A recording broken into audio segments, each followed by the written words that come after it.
नमस्कार, मी सुरेश चिरडे. आपण पाहतात महाराष्ट्र 24 न्यूज. अफवा पसरल्याने दिग्रजच्या पेट्रोल पंपावर तोबा गर्दी. कानोबा पेट्रोलियम व केटी लाठीवाला पेट्रोल पंपावर मुबलक साठा.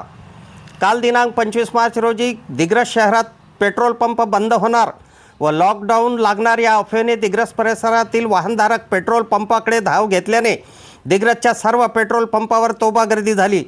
तर प्रत्येक पेट्रोल पंपावर पोलीस बंदोबस्त लावण्यात आला. पेट्रोल पंप बंद होणार या अफवेने वाहनधारकांनी एकच गर्दी केल्याने शास्त्री नगर येथील लक्ष्मी पेट्रोलियम व पुसद बायपासवरील साई व्यंकटेश्वरा पेट्रोलियम हे दोन पेट्रोल पंप पेट्रोल संपल्याने बंद झाले. त्यामुळे अफवेला बळ मिळाले. उर्वरित नायरा, देवनगर, कानोबा पेट्रोलियम व केटी लाठीवाला या तीन पेट्रोल पंपावर तोबा गर्दी झाली. तीनही पेट्रोल पंपावर मुबलक पेट्रोल व डिझेल होते. परंतु रात्री नायराचे सुद्धा पेट्रोल पंप संपले. वाहनधारक पेट्रोल टाकी फुल करून घेत असल्याने कृत्रिम टंचाई निर्माण झाल्याचे यावेळी सांगण्यात आले. तर अनुराग पाटील यांनी सांगितले की कंपनी डेपोमधून सीमित पेट्रोल व डिझेल देत असल्याने टंचाई निर्माण झाल्याचे त्यांनी म्हटले. आज दिनांक 26 मार्चच्या दुपारला किंवा उद्या सकाळी साई व्यंकटेश्वरा पेट्रोलियमवर मुबलक पेट्रोल व डिझेल मिळणार असल्याचे अनुराग पाटील यांनी म्हटले.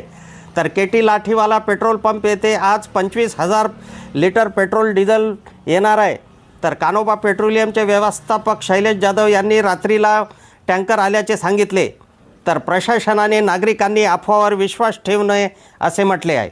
नमस्कार, मी ध्रुव रुपारेल, अध्यक्ष पेट्रोल डीलर असोसिएशन पुणे.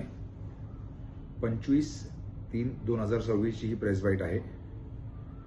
जसं आपण सर्व बाकीच्या प्रसारमाध्यमांमध्ये बघत आहोत की बाकीच्या जिल्ह्यांमध्ये पेट्रोल डिझेलचा तुटवडा आहे.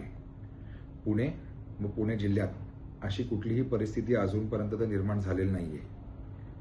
ऑइल कंपन्यांनी मान्य जिल्हाधिकाऱ्यांना जे आश्वासन दिलेलं आहे त्या हिशोबाने कुठल्याही प्रकारचं पेट्रोल डिझेलचा तुटवडा होणार नाही. त्या अनुषंगाने आम्ही सांगू इच्छितो की कुठल्याही पंपावरती अनावश्यक गर्दी करण्याची गरज नाही. कुठल्याही प्रकारची अनावश्यक साठेबाजी करण्याची गरज नाही आहे आणि कुठल्याही पॅनिक सिच्युएशनमध्ये आपण येऊ नये ह्यासाठी ही प्रेस बाईट देण्यात येत आहे. माझी अजून विनंती आहे लोकांना की जे कुठल्याही दुसऱ्या सोशल मीडियावरती किंवा व्हॉट्सॲप मेसेजेसवरती आपण पॅनिक होऊ नये, अफवांवरती विश्वास देऊ नका आणि त्याला बळी पडू नका, ज्याच्यामुळे आपण उगीचच पॅनिक होऊन पंपांवर मोठ्या मोठ्या रांगा लावतोय. माझी एवढीच परत विनंती एकदा की आम्ही ॲज अन असोसिएशन जिल्हा अधिकारी कार्यालय असो, गव्हर्नमेंट ऑफ महाराष्ट्र असो किंवा मिनिस्ट्री ऑफ पेट्रोलियम असो, आम्ही सर्वांच्या कंटिन्यूस टचमध्ये आहोत.